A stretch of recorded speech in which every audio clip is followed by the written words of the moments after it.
Charles Walker. Madam Deputy Speaker, it is lovely to see you in the chair. Madam Deputy Speaker, our freedoms are like the air we breathe.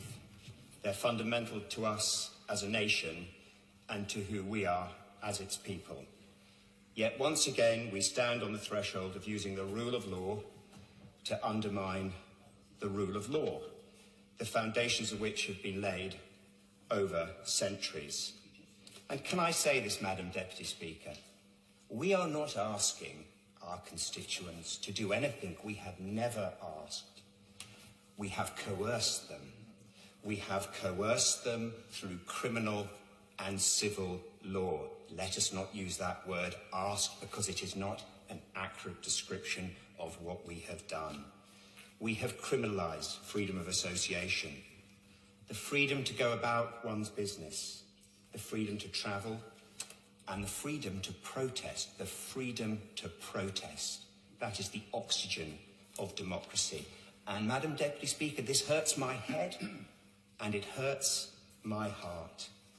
And dismissing these sincerely held concerns as wanting to let the virus rip is both deeply ungenerous and deeply, deeply unkind.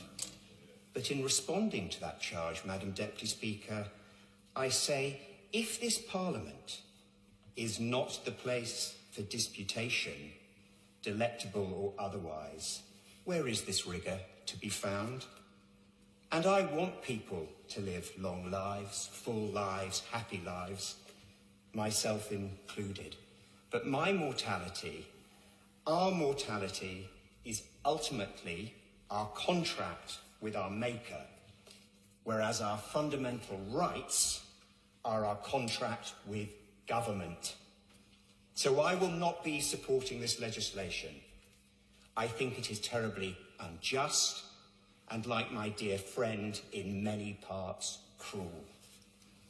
I will have no part of criminalising parents for seeing their children and children for seeing their parents. No part.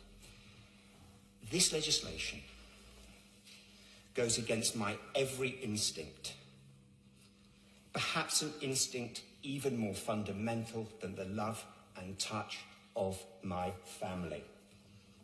And I am not living in fear of the virus. I will not live in fear of the virus, but I am living in fear of something much darker, hiding in the shadows. And, Madam Deputy Speaker, when the sunlight returns, and it will return, I hope it chases those shadows.